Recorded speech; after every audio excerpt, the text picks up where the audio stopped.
Contexto Geral Entrevista, o promotor de Justiça e professor de Direito Eleitoral da Universidade de Fortaleza, Emanuel Roberto Girão de Castro Pinto.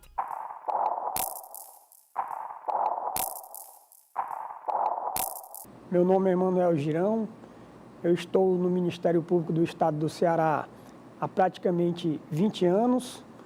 Após uma trajetória no interior, cheguei aqui em Fortaleza em 2003 e me inclinei para a atuação na área eleitoral, em virtude das necessidades da própria instituição. Em 2008 foi criado um Centro de Apoio Operacional Eleitoral para dar apoio aos promotores eleitorais e eu fui indicado para coordenar esse centro de apoio. Coordenei o centro nas eleições de 2008 e 2010, permanecendo lá até 2011.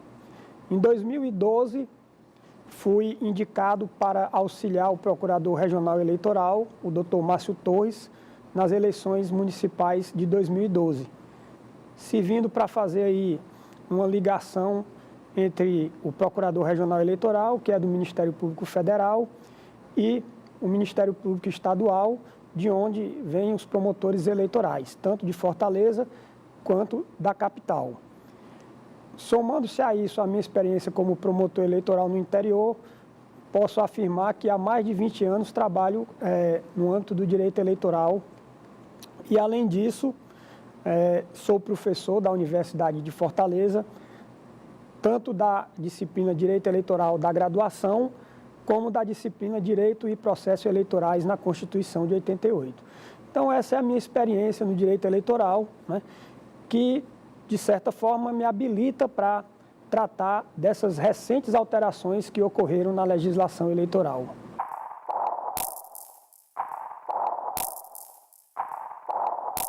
Atendendo ao apelo das ruas que ocorreu em 2013, o tema da reforma política voltou à baila. Mas, como já aconteceu em outras ocasiões, ao invés de aprovar uma reforma política que alterasse de forma substancial o sistema eleitoral brasileiro, o que aconteceu foi a aprovação de mais uma reforma eleitoral, mudando alguns pontos das campanhas eleitorais. A recente Lei 13.165, do dia 29 de setembro deste ano, trouxe algumas alterações nas campanhas eleitorais que serão percebidas logo nas eleições de 2016. A ideia, inicialmente, dessa reforma eleitoral seria reduzir os custos da campanha, facilitar a administração dos partidos políticos, a prestação de contas, mas, na prática, o que se observa é que foi uma legislação dos grandes partidos que têm maioria no Congresso para prejudicar os novos partidos, para prejudicar o surgimento de novas lideranças e, de uma certa forma, para garantir o status quo, né, para garantir a permanência deles no poder. Então, nós teremos algumas alterações no tempo de duração da campanha eleitoral, na propaganda eleitoral, na prestação de contas, dentre outras. Mas a principal alteração que ocorrerá nas eleições de 2016 e nas seguintes não veio do Congresso Nacional, que é o local adequado para se discutir esse tipo de mudanças, já que é formado por representantes eleitos do povo. A principal mudança para 2016 e para as eleições seguintes veio do Supremo Tribunal Federal, que declarou inconstitucional a doação empresarial para as campanhas. Então, a partir de 2016, nós não teremos mais doações de pessoas jurídicas para as campanhas. Teremos aquela parte do financiamento público, os recursos que os partidos recebem através do fundo partidário e doações de pessoas jurídicas, além da propaganda eleitoral gratuita no rádio e na televisão, que também é uma forma de financiamento público. Mas nós não teremos mais a doação das pessoas jurídicas, que nas eleições que ocorreram até 2014, correspondia exatamente ao maior volume de recursos nas campanhas eleitorais.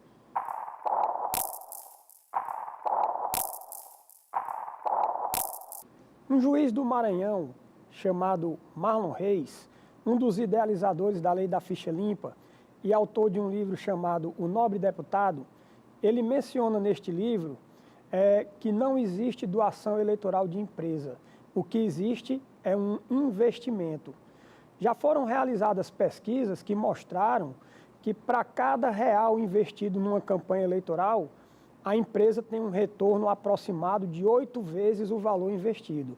Então, na verdade, as campanhas eleitorais se tornaram, né, um campo para o surgimento, a partir dali, da corrupção eleitoral. Empresas, pessoas jurídicas, empresas privadas, não têm interesse político, têm um interesse econômico. Então, aquela doação feita para um candidato, ela vai ser cobrada mais adiante, através de participação na administração pública, muitas vezes com licitações fraudadas, né, e outros tipos de atos ilícitos. Essa prática ficou muito clara, ela já era conhecida, mas digamos que ela foi assim revelada ao grande público através da Operação Lava Jato, né, que mostrou licitações fraudulentas, licitações direcionadas para determinadas empresas, voltavam em forma de propina e em forma de doação para a campanha eleitoral. Já se sabe, né, os estudiosos já têm conhecimento disso, que as campanhas eleitorais são utilizadas para lavagem de dinheiro, e isso ficou muito claro. A questão é a seguinte: no Brasil, não se faz campanha eleitoral sem dinheiro privado. As campanhas estão cada vez mais caras. Com a proibição da doação das pessoas jurídicas, como será a obtenção dos recursos necessários ao financiamento das campanhas? É possível que se aumente o valor do financiamento público, mas isso não será necessário, né, para manter o nível das campanhas eleitorais. Obviamente, poderá haver, né, uma redução no valor das campanhas, mas também há a possibilidade de fraudes. Como a doação de pessoa física não foi proibida, não foi considerada inconstitucional, o ideal é que os candidatos e os partidos procurassem mobilizar um grande número de eleitores que apoiassem as suas campanhas, com doações, né, limitadas, que a legislação já traz essa previsão, e conseguissem fazer as campanhas com menos recursos e doações de pessoas jurídicas e doações de pessoas físicas. É possível que ocorram fraudes. O Caixa 2, ou seja, a utilização de recursos não contabilizados na prestação de contas. O Caixa 3 também, que é quando empresas pagam diretamente despesas de campanha sem que os recursos sequer passem pela mão dos partidos ou dos candidatos. Mas há uma possibilidade também de um outro tipo de fraude, que seria a utilização de laranjas. Candidatos utilizarem, né, um grande número de cabos eleitorais, ou um empresário utilizar os próprios empregados de uma empresa para fazer a transferência de recursos. Já que a pessoa jurídica não pode doar, essa doação de grande monta seria pulverizada, né, em várias doações de pequeno valor, né, através de laranjas. Então, a Justiça Eleitoral e o Ministério Público Eleitoral terão um grande trabalho a partir das eleições de 2016, exatamente por conta dessa novidade, né, da ausência das doações empresariais.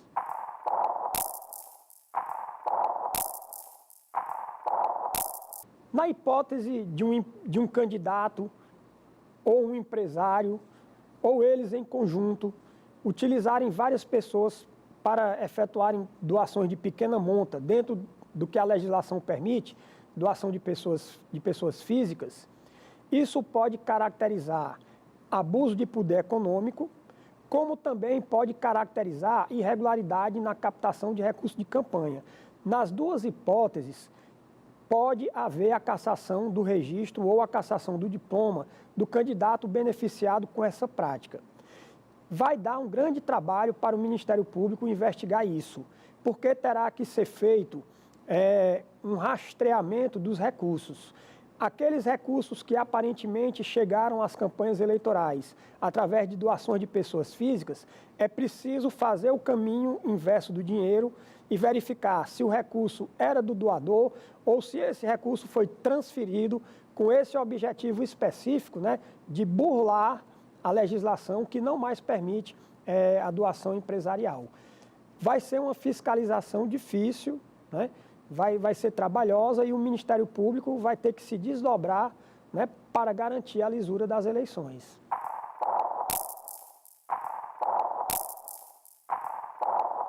A questão da distribuição do tempo no horário eleitoral gratuito é um tema recorrente nos estudiosos do direito eleitoral, porque toda eleição se percebe que os grandes partidos celebram coligações e têm um grande tempo na propaganda eleitoral, ao passo que os partidos menores não têm tempo sequer para tornar seus candidatos conhecidos.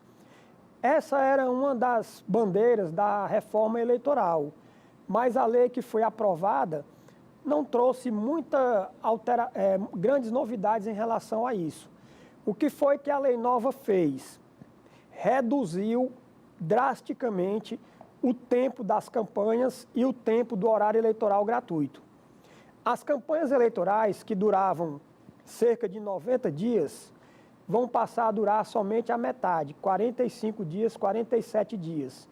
A propaganda eleitoral gratuita no rádio e na televisão, que durava 45 dias, vai passar a durar somente 35 dias. Mais do que isso, o tempo na propaganda eleitoral do rádio e da televisão foi reduzido pela metade. Nós tínhamos 2 blocos de 50 minutos, agora teremos 2 blocos de 25 minutos, tanto no rádio quanto na televisão. E nas eleições de 2016, para prefeito e vereador, nós teremos apenas a propaganda em bloco para o cargo de prefeito, que serão 10 minutos diários, e os vereadores terão direito apenas àquela chamada propaganda por inserção durante a programação normal das emissoras de rádio e televisão. Aquela inserção de 30 segundos, né, que passa durante a programação durante todo o dia. Então, os vereadores terão direito apenas a essa modalidade de propaganda eleitoral, sendo que serão 70 minutos por dia, 60% destinado aos candidatos a prefeito e 40% destinados aos candidatos a vereador. Mas nós tivemos uma novidade que vai, de certa forma, impactar naqueles partidos nanicos que negociavam o tempo no horário eleitoral gratuito.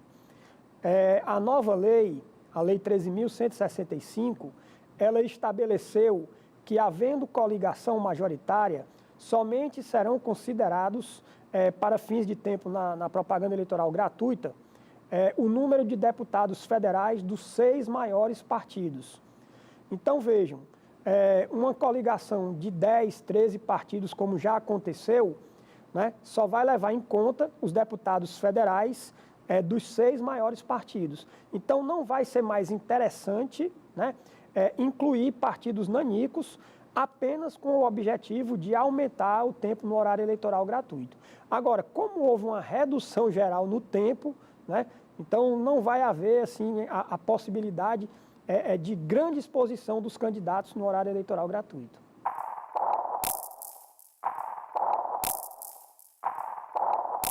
A nova lei, ela proclamou que iria acabar com o chamado efeito Tiririca. O que é o efeito Tiririca? Tiririca e Enéas foram puxadores de votos. Nós tivemos também puxadores de votos já aqui no estado do Ceará. O que acontece é o seguinte: numa eleição proporcional, se calcula o quociente eleitoral, dividindo o número total de votos válidos pelo número de cadeiras que estão em disputa.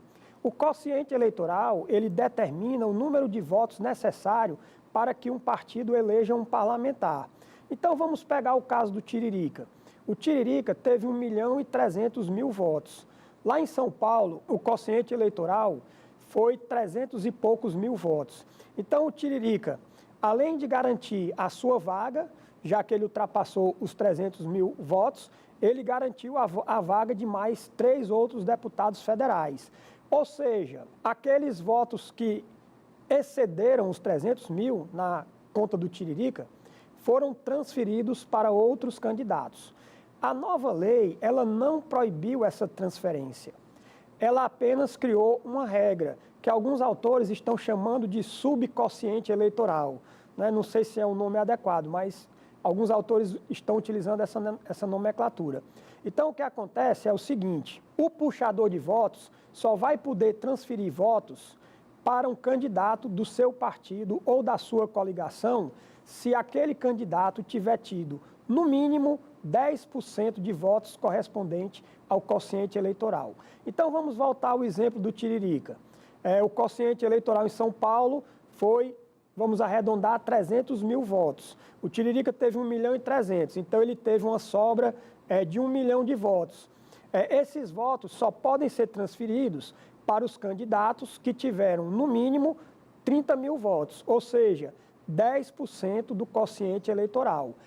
No caso do Tiririca, vejam que essa alteração em nada mudaria o cenário lá do resultado das eleições de 2010.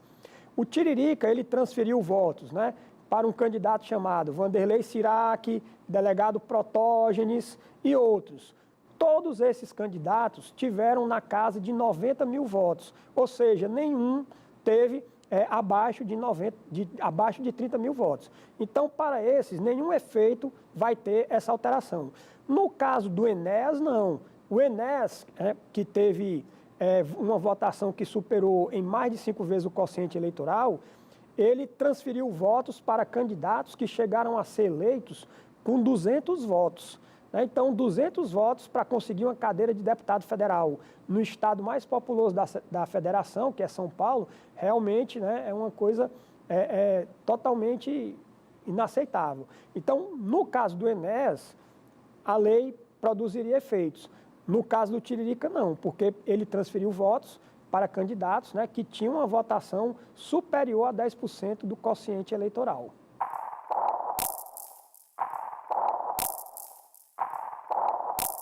A nova lei, conhecida como reforma eleitoral, ela mexeu profundamente também na questão da fidelidade partidária.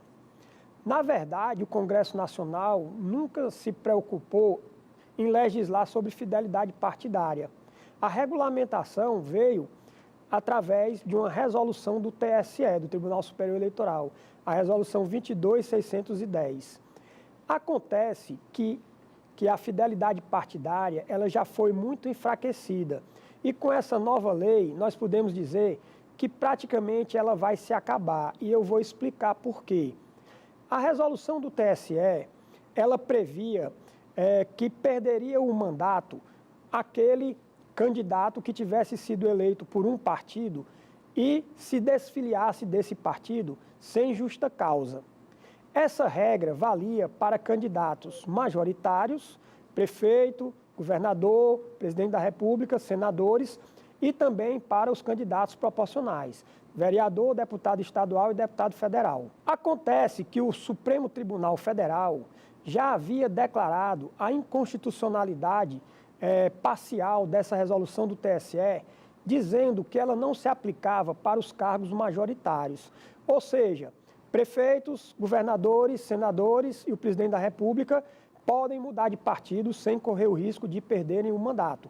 Isso já havia sido uma decisão do Supremo, já estava praticamente resolvido. Veio a nova lei. Aquilo que estava na resolução do TSE passou a constar agora na Lei 13.165, com uma alteração.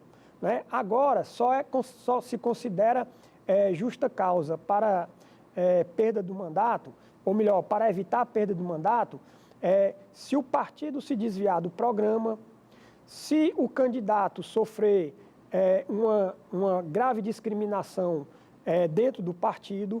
A lei ela excluiu uma das hipóteses de justa causa para desfiliação, que era a criação de partido novo. Então, quando a fidelidade partidária era regulamentada pela resolução do TSE, quando se criava um partido novo, aqueles candidatos eleitos por um partido tinham o direito de migrar para a nova legenda sem correr o risco da perda de mandato. Com a nova lei, né, essa hipótese ela foi retirada. Estava na resolução, não consta mais da lei. Mas o Partido da Rede Sustentabilidade, que é um dos novos partidos que foram criados, que é um partido conhecido porque é o partido da candidata Marina Silva, já ingressou com uma nova ação direta de inconstitucionalidade, exatamente para que quem migrar para um partido novo não perca o seu mandato. Mas veja bem, a nova lei criou também uma janela, vamos dizer, uma janela da infidelidade. Ela criou um período para que os detentores de mandato possam mudar de partido sem correr o risco de perder o mandato. O prazo de filiação partidária para concorrer nas eleições foi reduzido de 1 ano para 6 meses. E nos 30 dias anteriores a esses 6 meses, os candidatos podem mudar de partido sem correr nenhum risco. Então, vejam qual é o novo cenário. Nós temos uma janela da infidelidade, ou seja, um período em que os candidatos podem mudar de partido sem correr o risco da perda de mandato. Nós já temos também a decisão do Supremo de que a perda de mandato por infidelidade não se aplica aos cargos majoritários. Então, na verdade, né, a infidelidade partidária vai se tornar um instituto muito fraco no direito brasileiro, o que não é bom porque indiretamente promove o enfraquecimento dos próprios partidos políticos.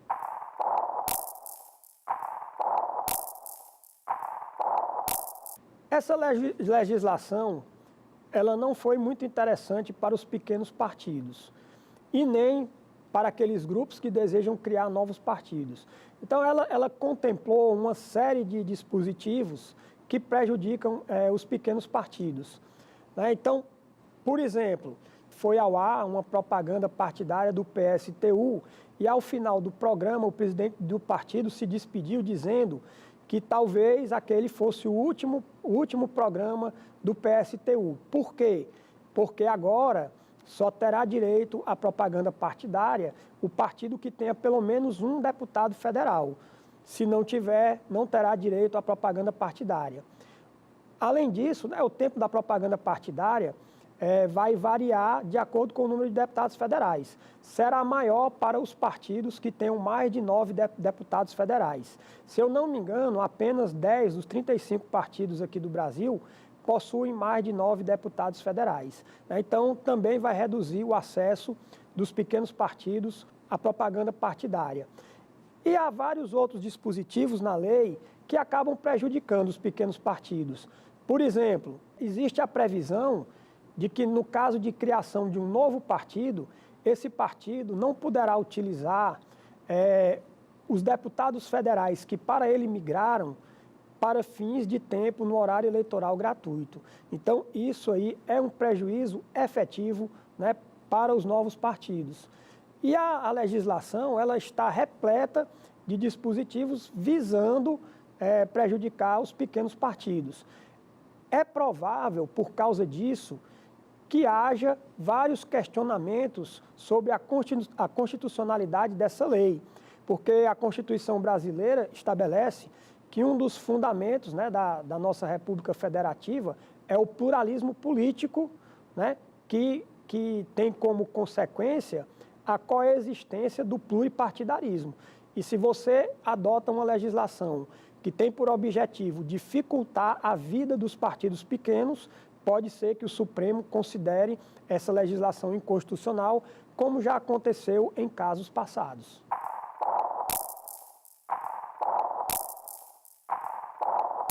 Essa questão do número de partidos, né, é uma questão sempre objeto de debates acirrados.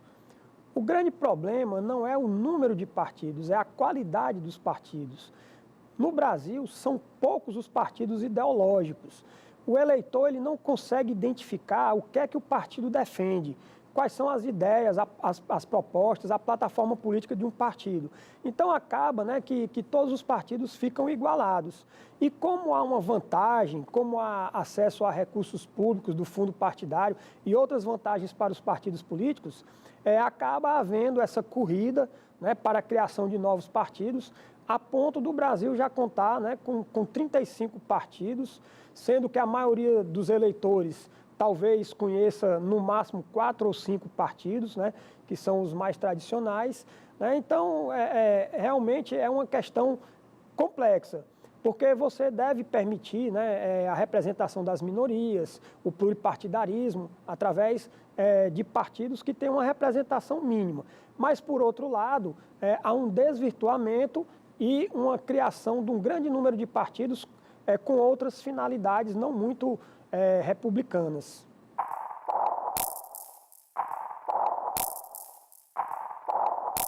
A segurança da urna eletrônica é outra questão também muito discutida. Eu já venho atuando em eleições há muito tempo, antes do advento da urna eletrônica. Trabalhei na minha primeira eleição em 1988 como escrutinador, ainda não era nem do Ministério Público. Depois trabalhei em todas as eleições de 96 para cá. Ninguém pode dizer que o sistema digital de voto adotado no Brasil, ele é invulnerável, ele é indevassável. Não, ninguém vai dizer isso. Mas, até hoje, não houve nenhum caso que demonstrasse fraude, né, na urna eletrônica, no sistema de apuração, sistema de votação. Sempre surgem, né, essas notícias e etc. Mas veja, no dia a dia, em todas as eleições, os membros do Ministério Público, eles fiscalizam. Quando surgem esses casos, né? Eu digitei o número e apareceu a foto de outro candidato. A urna eletrônica já tinha votos para um candidato X. Quando esses fatos são investigados, se chega à conclusão, né, de que não aconteceu nada, né? E a eleição aconteceu dentro da lisura sobre esse aspecto, né? Sobre o aspecto da segurança da urna eletrônica.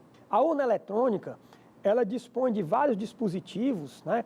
Ela tem um arquivo log que registra todos os comandos que foram dados, né, na urna eletrônica.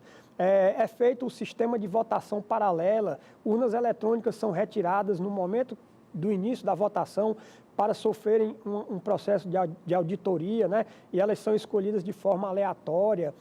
Os partidos fiscalizam os programas que são utilizados. De vez em quando, a Justiça Eleitoral realiza testes e abre, né, para os interessados que quiserem analisar se a urna tem alguma fragilidade, de modo que até hoje não ficou demonstrada a existência de alguma fraude na urna eletrônica que tenha comprometido o resultado da eleição. Tanto isso é verdade que nós observamos que o perfil das fraudes que ocorrem no sistema eleitoral mudaram. Na época do voto de papel, havia muita fraude na votação e principalmente na apuração. Hoje em dia, qual é a maior preocupação em relação às eleições?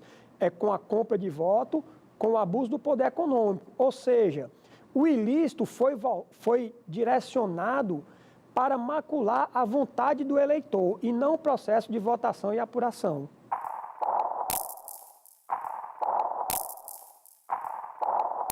A compra de votos, infelizmente, é uma prática muito comum no processo eleitoral brasileiro. A compra de votos consiste naquela prática em que o candidato dá, oferece, promete algum bem ou vantagem em troca do voto do eleitor.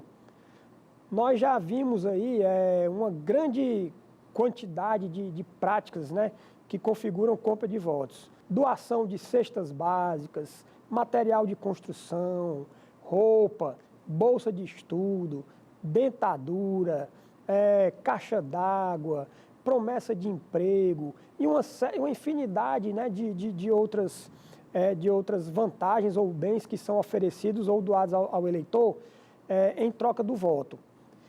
A fiscalização da compra de votos, ela é feita basicamente pelo Ministério Público Eleitoral. Deveria haver uma fiscalização recíproca entre os partidos políticos.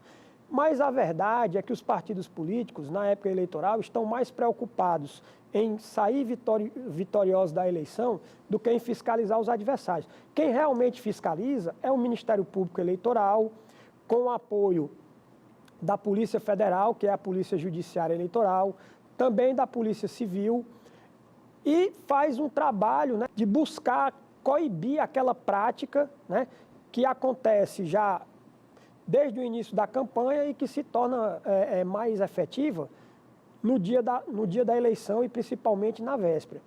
É um trabalho muito difícil, né, porque em cada zona eleitoral o promotor eleitoral está sozinho, né, ele não conta com uma grande estrutura e deveria haver, o Ministério Público está começando a trabalhar isso, um trabalho de inteligência, né, para prevenir, para antecipar a compra de votos. Então, hoje, no âmbito do Ministério Público Eleitoral, são realizados ciclos de debates, troca de experiências, palestras, exatamente para tentar aperfeiçoar o combate à compra de votos, que é difícil, né, porque os candidatos, muitos candidatos, não são todos, obviamente, já têm essa prática, e muitos eleitores também procuram a compra de votos, essa é que é a verdade.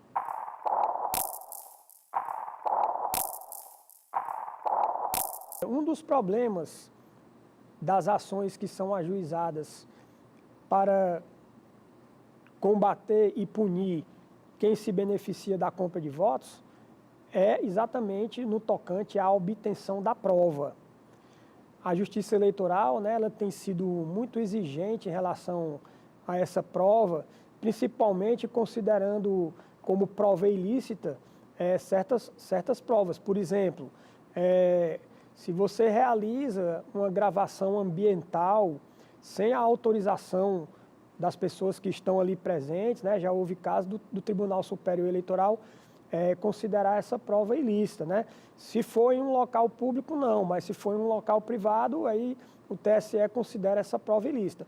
Então, a obtenção da prova é que é difícil. O Ministério Público deve fazer um trabalho de inteligência, uma investigação prévia, e geralmente, quando acontece o flagrante, né, porque além de ser um ilícito eleitoral também é crime, então autoriza a prisão em flagrante, quando ocorre uma prisão em flagrante, com a apreensão do material que está sendo distribuído, juntamente com material de campanha, com o envolvimento do candidato ou de cabos eleitorais, então você tem uma prova razoável, né, e que pode levar à cassação do candidato que se beneficiou com essa prática. Mas, por exemplo, uma ação baseada apenas em prova testemunhal, é muito difícil que ela chegue a um resultado positivo em relação à punição de quem praticou a compra de votos.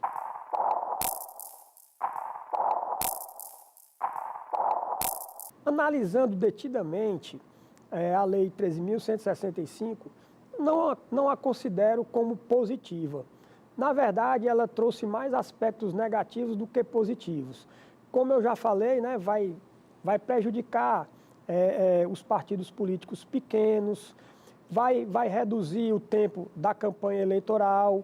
Se, por um lado, a redução do tempo da campanha eleitoral produz campanhas mais baratas, pode ser que isso ocorra, mas, por outro lado, a Justiça Eleitoral e o Ministério Público Eleitoral vão ficar com um tempo ainda mais exíguo para analisar o registro de candidaturas, né?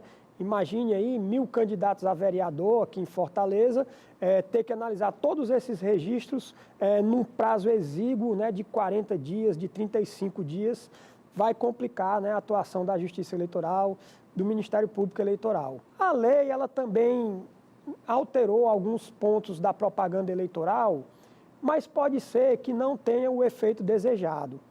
Por exemplo, não pode mais efetuar a plotagem de veículos, aquela adesivação total.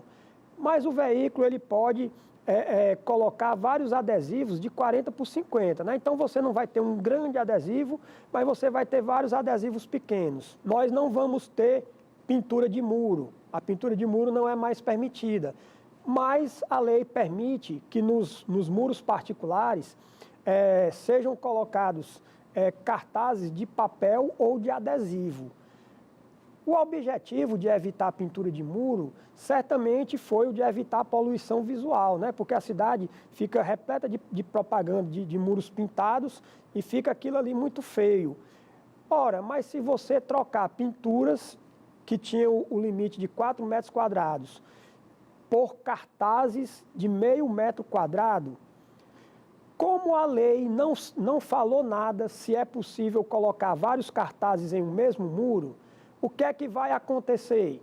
Vai acontecer que nós teremos vários cartazes ou vários adesivos nos diversos muros. Eu temo até que a cidade fique parecida com aquele tempo que a gente passava e os muros estavam repletos daquele tipo de propaganda colada de papel, né?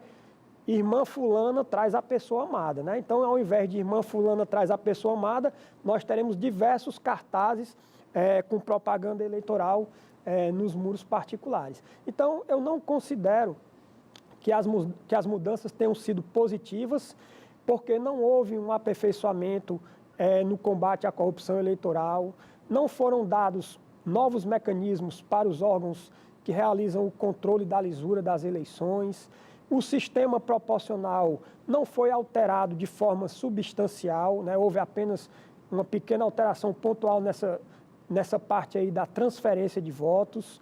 Então, foram mudanças pontuais que não vão trazer assim, grande mudança no cenário como um todo, né? De garantir maior lisura das eleições e, principalmente, naquilo que era a maior bandeira do movimento das ruas. Quando houve aqueles movimentos em 2013, a grande reclamação era que os políticos não representavam o povo e não houve nada de positivo para aumentar a legitimidade ou a representatividade dos políticos. Os legisladores que fizeram a nova lei não ouviram a voz das ruas e não ouviram a voz da Operação Lava Jato. Nada foi feito em prol da representatividade e em prol da moralidade. Essa é a minha avaliação.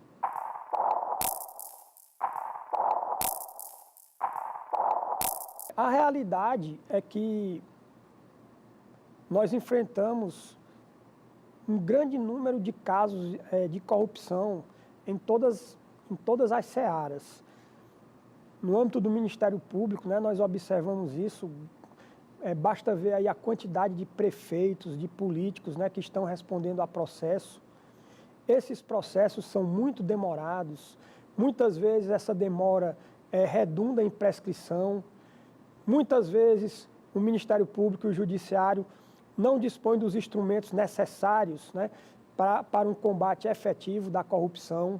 E esse mau exemplo que vem de cima, né, que vem dos políticos, acaba repercutindo na população, acaba repercutindo na sociedade. Os procuradores que atuaram lá na chamada Operação Lava Jato detectaram essa fragilidade da nossa legislação e apresentaram 10 medidas contra a corrupção. São várias propostas cujo objetivo é transformar em lei. Estão coletando assinaturas para a apresentação de um projeto de lei de iniciativa popular. Exatamente porque se constatou na prática a deficiência da nossa legislação. Então, a deficiência da nossa legislação leva à impunidade. Muitas vezes, a morosidade leva também à prescrição. Ou seja, os corruptos acabam não sendo punidos como deveriam, e isso serve de mau exemplo, né, para a sociedade como um todo, para os jovens, né, que acabam achando que se corromper, e há várias formas de fazer isso, né, é interessante porque não acontece nada. E no dia a dia, né, nós visualizamos pequenos atos de corrupção, furar fila, utilizar a vaga de pessoa com deficiência, o aluno que cola durante a prova, né, jogar lixo na rua, né? Pessoas que jogam lixo na rua, pessoas que não respeitam a legislação de trânsito para se beneficiar de alguma forma, né?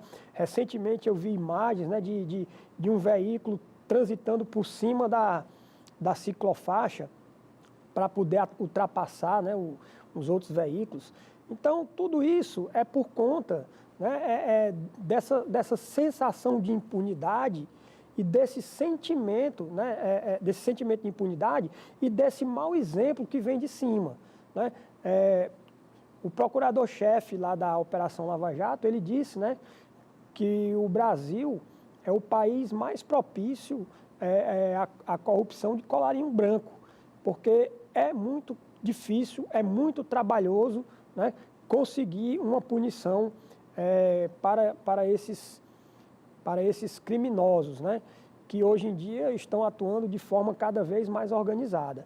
Então, é preciso mudar a legislação, é preciso mudar o Poder Judiciário, é preciso dar mecanismos para a polícia, para o Ministério Público, para poder investigar e punir. Porque nós estamos vendo os efeitos da corrupção na economia. É lógico, né, que a corrupção não é responsável por tudo que está acontecendo de ruim no cenário econômico do Brasil. Mas ficou muito claro, né, como esses fatos recentes que foram descobertos repercutiram na vida, né, do brasileiro, né, na própria atuação da Petrobras, em diversas obras, né, e na quantidade de recursos que foi desviada, né? A quantidade de recursos aí astronômica, né? Bilhões foram desviados, recursos que poderiam ter sido utilizados em favor da população.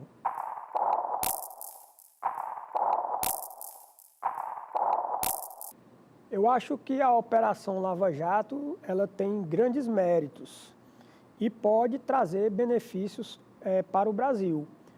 Primeiro, o modo de se investigar aqueles ilícitos do colarinho branco, né? Corrupção ativa, corrupção passiva, lavagem de dinheiro, organização criminosa. Então, eles estão dando um exemplo de como investigar.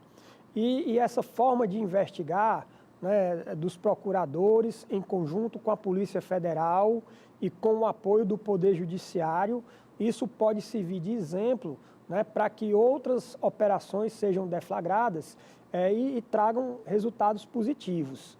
Então, esse é um dos méritos.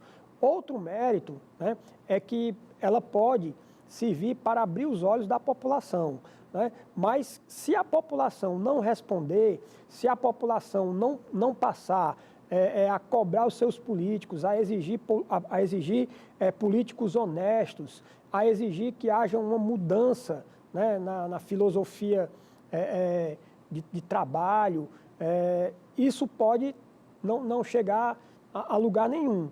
Então, é preciso que a população se engaje.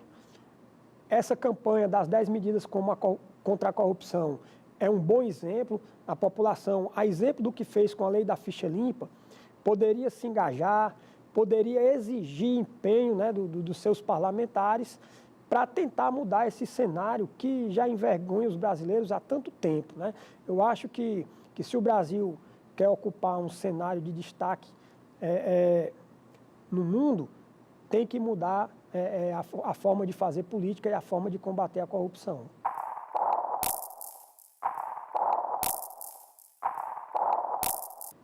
Desde a Constituição de 88, nós percebemos que houve uma maior conscientização do brasileiro em relação aos seus direitos. Houve avanços, a população passou a cobrar, nós tivemos momentos interessantes, né, como o momento da lei da ficha limpa, como os movimentos que ocorreram em 2013.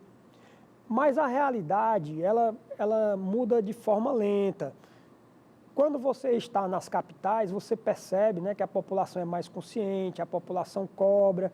Mas quando você começa a se deslocar para o interior, você começa a ver outra realidade, né, de pessoas que não sabem bem o que é que está acontecendo, né, pessoas que não têm muito interesse em política, não conseguem relacionar os problemas da sua cidade com a atuação política, né? Muita gente não sabe nem como é que um vereador é eleito, qual é o papel do vereador, qual é o papel do prefeito.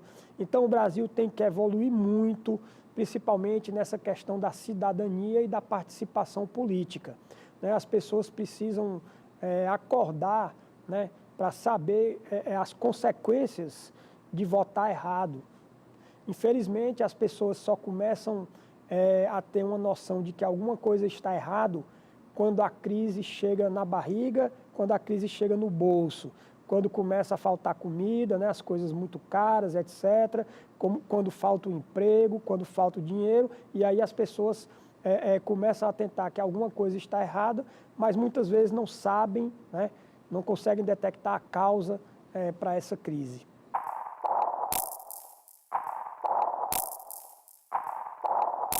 O processo de impeachment, ele está previsto na própria Constituição. E pode haver o impeachment, né, do presidente da República, de um ministro do Tribunal Superior, dentre outros casos.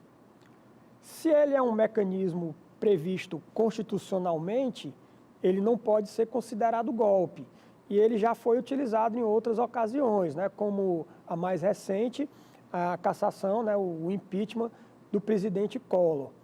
Para que haja um impeachment, é preciso que, no caso do presidente da República, que ele tenha praticado um crime de responsabilidade. E a própria Constituição, lá no artigo 85, ela traz as hipóteses, né, de crime de responsabilidade.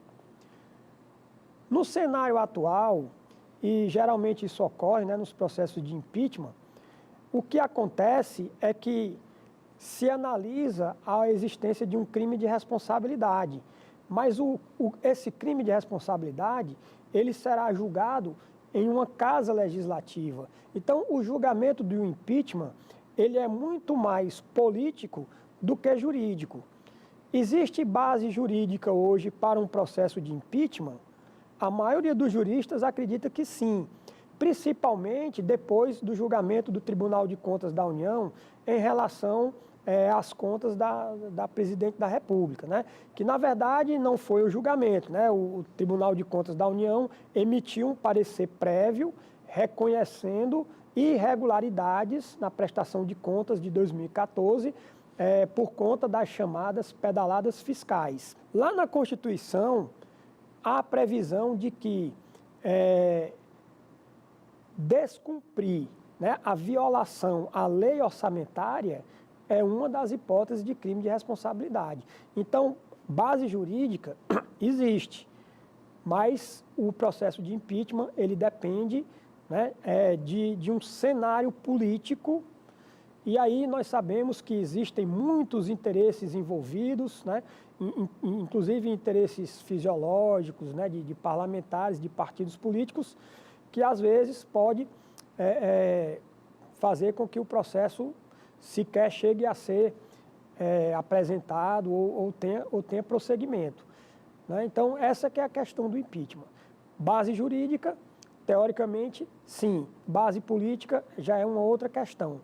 No caso do presidente Collor, né, naquela época houve uma grande comoção, houve uma cobrança popular.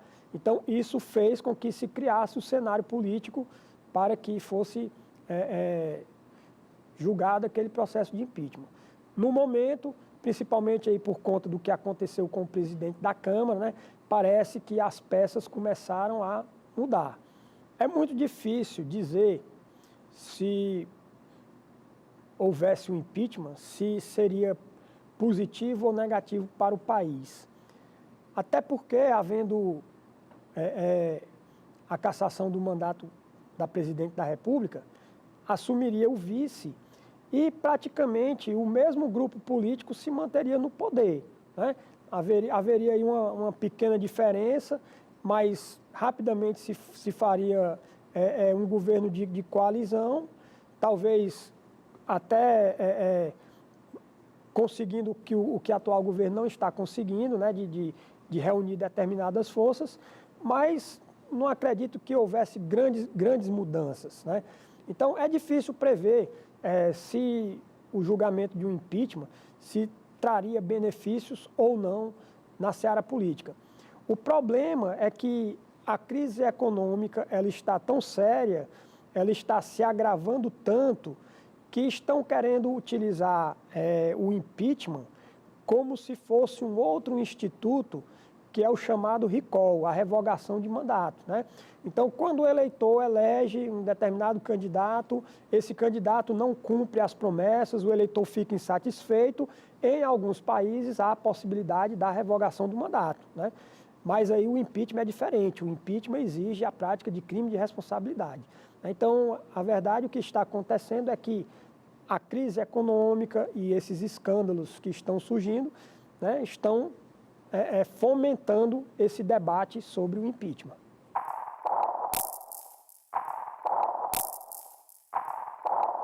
Eu gostaria de encerrar falando sobre a importância da participação popular.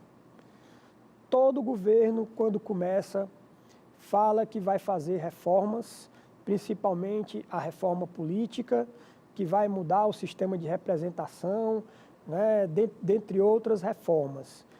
E, ao final, acaba não cumprindo, né, aquilo que foi prometido. E isso acontece exatamente por conta do afastamento do povo dessas questões, né? O povo deveria participar mais, cobrar dos seus políticos, exigir essa mudança, né? E principalmente buscar informações sobre o que está acontecendo.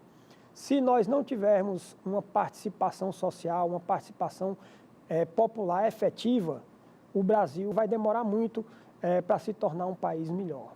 Se você quer um país melhor, uma cidade melhor, lute por ela, lute por ele, faça a sua parte.